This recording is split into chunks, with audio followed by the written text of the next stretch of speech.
Luku 14. Ja on tapahtuva, että jos pakanat kuuntelevat Jumalan karitsaa sinä päivänä, jona hän totisesti ilmaisee itsensä heille sanassa sekä voimassa, ottaakseen pois heidän kompastuskivensä. Eivätkä paaduta sydämiään Jumalan karitsaa vastaan, heidät luetaan kuuluviksi isäsi jälkeläisten joukkoon. Israelin huoneeseen kuuluviksi heidät tullaan lukemaan, ja heistä on ainaiseksi tuleva luvatussa maassa asuva siunattu kansa. He eivät enää joudu orjuuteen, eikä Israelin huonetta enää saateta häpeään. Ja se suuri kuoppa, jonka heitä varten on kaivannut perkeleen ja hänen lastensa perustama suuri ja iljettävä kirkko, jotta hän saisi johdetuksi ihmissielut helvettiin.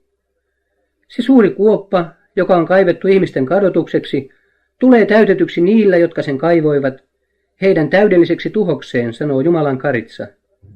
Ei, että sielu tuhoutuisi, paitsi että se heitetään siihen helvettiin, jolla ei ole loppua. Sillä katso, tämä on perkeleen orjuuden mukaista, ja samoin Jumalan oikeudenmukaisuuden mukaista, ja kohtaa kaikki ne, jotka tekevät hänen edessään jumalattomia ja kauhistavia tekoja. Ja tapahtui, että enkeli puhui minulle Nefille sanoen, sinä olet nähnyt, että jos pakanat tekevät parannuksen, heidän on käyvä hyvin. Ja sinä tunnet myös Herran lupaukset Israelin huoneille, ja sinä olet myös kuullut, että jokaisen, joka ei tee parannusta, on hukuttava. Voi sen tähden pakanoita, mikäli he paaduttavat sydämensä Jumalan karitsaa vastaan. Sillä tulee aika, sanoo Jumalan karitsa, jolloin minä tulen suorittamaan suuren ja ihmeellisen teon ihmislaisten keskuudessa. Teon, joka pysyy iankaikkisesti, joko tavalla tai toisella. Joko heidät voitetaan rauhalle ja iankaikkiselle elämälle, taikka heidät jätetään sydämensä paatumuksen ja mielensä sokeuden valtaan, kunnes he joutuvat orjuuteen ja tuhoon, sekä ajalliseen että hengelliseen, perkeleen orjuuden mukaisesti, josta olen puhunut.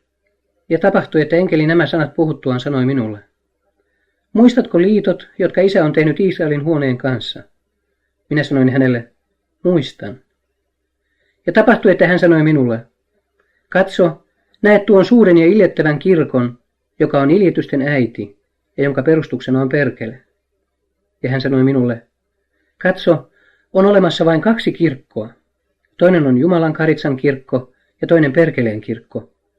Joka sen tähden ei kuulu Jumalan karitsan kirkkoon, kuuluu tuohon suureen kirkkoon, joka on iljetysten äiti, ja se on koko maanpiirin portto. Ja tapahtui, että minä katsoin ja näin koko maanpiirin porton, ja hän istui paljojen vetten päällä, ja hän vallitsi koko maan piiriä, kaikkien kansanheimojen, sukukuntien, kielten ja kansojen keskuudessa. Ja tapahtui, että minä näin Jumalan karitsan kirkon, ja sen joukko oli vähäinen, paljojen vetten päällä istuvan porton pahuuden ja iljetysten tähden. Kuitenkin minä näin, että karitsan kirkko, jonka jäsenet olivat Jumalan pyhiä, myös ulottui kaikkialle maan päällä, ja heidän valtansa maan päällä oli pieni, sen suuren porton jumalattomuuden tähden, jonka minä näin.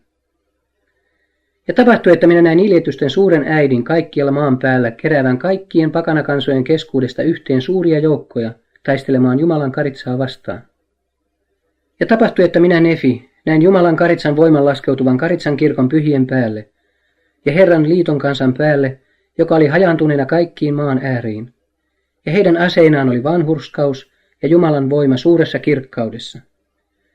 Ja tapahtui, että minä näin, että Jumalan viha vuodatettiin suurin ja iljettävän kirkon ylitse, niin että maan kaikkien kansanheimojen ja sukukuntien keskuudessa oli sotien melskettä ja sanomia sodista.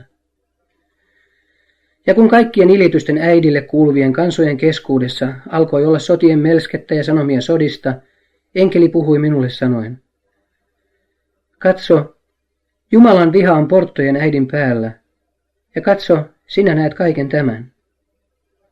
Ja kun tulee päivä, jolloin Jumalan viha vuodatetaan porttojen äidin päälle, joka on koko maanpiirin suuri ja iljettävä kirkko, ja jonka perustuksena on perkele. Silloin sinä päivänä Isän työ on alkava tien valmistamiseksi hänen liittojensa toteuttamiseksi, jotka hän on tehnyt Israelin huonetta olevan kansansa kanssa. Ja tapahtui, että enkeli puhui minulle sanoen, katso. Ja minä katsoin ja näin miehen, jolla oli yllään valkoinen viitta. Ja enkeli sanoi minulle, katso, tämä on yksi karitsan 12 apostolista. Katso, hän on näkevä ja kirjoittava jäljellä olevan osan näistä asioista sekä paljon sellaista, mitä on ollut. Ja hän on kirjoittava myös maailman lopusta. Sen tähden se, mitä hän on kirjoittava, on vanhurskasta ja totista, ja katso, se on kirjoitettuna kirjaan, jonka sinä näit lähtevän juutalaisten suusta. Ja sinä aikana, jolloin se lähti juutalaisten suusta, eli sinä aikana, jolloin kirja lähti juutalaisten suusta, oli se, mikä oli kirjoitettu, selkeää ja puhdasta ja erittäin suuriarvoista ja jokaisen ihmisen helposti ymmärrettävissä.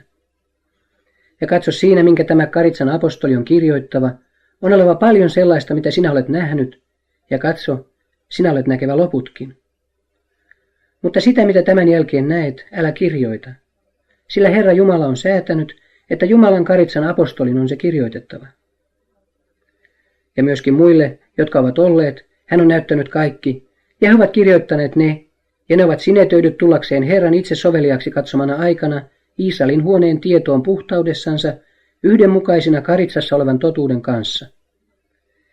Ja minä Nefi kuulin ja todistan, että Karitsan apostolin nimi oli Johannes, sen mukaan mitä enkeli sanoi.